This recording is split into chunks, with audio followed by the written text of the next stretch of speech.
the twin flame stages. At the get-go, or in the beginning, what happens is both twin flames recognize one another. And during this recognition, there is a feeling of intense bliss, and intense emotion can build up for both twins. There is chemistry, there is understanding, and there is a want to know more about the other in terms of their physical reality. After some time, we can have a separation phase, and this separation phase can be very disheartening to either one or both twins. And usually one of the twin flames runs away because they are afraid of the love. But sometimes both twin flames can do this. And this is called the separation phase, and it occurs in the 3D reality. So even if you haven't met your twin flame in the physical realm, as in even if you haven't stood next to them, you may have only texted them or seen them on a video call, you will be quite disappointed when they run away. This can occur where no texts or no calls or no visits from the other happens.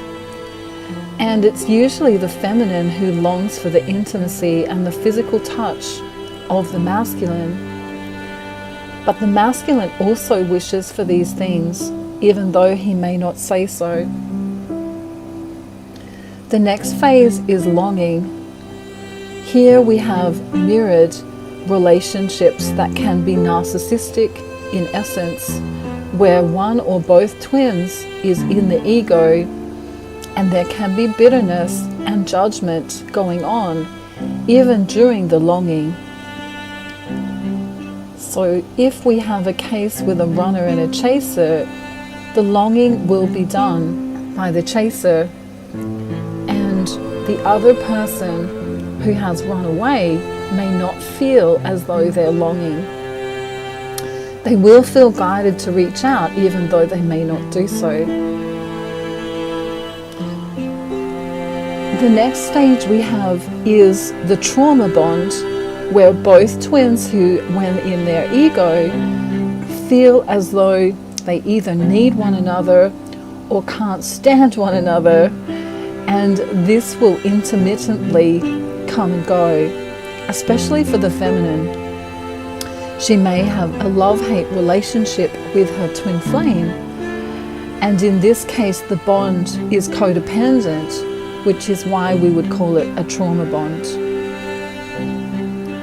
Stage 5 can include a severe feeling of depression and loneliness and anxiety, and the need to solve it. How can I fix this? What if I said something wrong? What if I did this? And perhaps even a real connection to others to try and figure it out. You know, maybe I did something wrong, maybe I said something wrong. You know, maybe if I had have done X, Y, Z differently, my divine masculine and or feminine may not have run away. The next stage is usually the communication phase, which is one-sided. Whoever was chasing from the get-go may try and explain themselves to the other. I'll do anything to talk to you again. I understand that I may have been overbearing. I know I might have seemed a little bit strange. I'll kind of do anything to get you back. You know, did I say something wrong? Did I do something wrong? Or it might be a communication of bitterness. You know, you always are too busy for me. You always are too nasty to me. You never do X, Y, Z. In the next stage, there comes a knowing, especially from the chaser, that they have maybe been a little bit in their ego, And so they leave and they try and make sense of their own behaviors.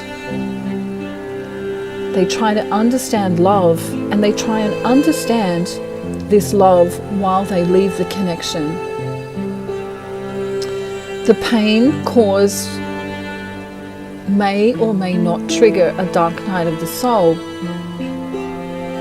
The next stage is a phase of intense longing, a bonding, a depression, and a want to communicate, to explain and apologize, all at the same time. On one hand, the twin flame is longing for the other, but understands that the dynamic is kind of toxic, is also perhaps causing them some depression or anxiety, and enabling them to realize that the rest of their world has been turned upside down. There may be a need right now for the twin flame who is chasing to apologize, even though their behavior may not have been the only toxic behavior. The next phase is that the separation continues. The unawakened masculine will stay in a period of staying away, in a period of solitude and hermitage, feeling that the relationship was becoming toxic and making the feminine feel extremely alone, especially if she is still continuing to feel the dark night of the soul. The next phase is that she knows that he loves her. She comes to this realization in this next phase where she goes, oh my goodness, I know he loves me anyway because he is me. And she has this epiphany where she realizes that some of her own behaviors were toxic, a little more than when in the communication phase. She realizes that she may have pushed him away. She may have had too many expectations. And then something really strange happens, because she finds herself getting mad. She finds herself still stuck in the third dimensional consciousness to some degree and saying, but hang on a minute, they did X, Y, and Z to me. They hurt me. They didn't answer my calls. They didn't tell me when they were going to come back. They didn't do all of these things that I expected them to do. So in this madness, she creates some boundaries in her mind. If I'm going to be in a friendship or a relationship with my masculine, this is going to have to happen. I understand that there needs to be boundaries, and without these boundaries, I'm not going to be able to continue. So she's still a little bit in her ego at this point where she's putting down the boundaries, and she sits for a while and thinks, if only he had have done X, Y, and Z, if only he had have, communicated with me quicker, if only he had to come back sooner. She may or may not have another communication phase in this stage. And whether it works or not, she still comes into a congruence as the next phase. Congruence now, and a letting go of the need to continue pushing. She has no choice but to let go, because even if she did state the boundary, and the boundary was being half met or semi-met or sometimes met and not all the time met, she goes, you know what? I have to live my life for me anyway. I have to be congruent with my own self in the 3D reality. And this letting go enables her to, even if the divine masculine comes back and speaks with her, she says, it's okay, you're free to do whatever you please, and I'm on board with that.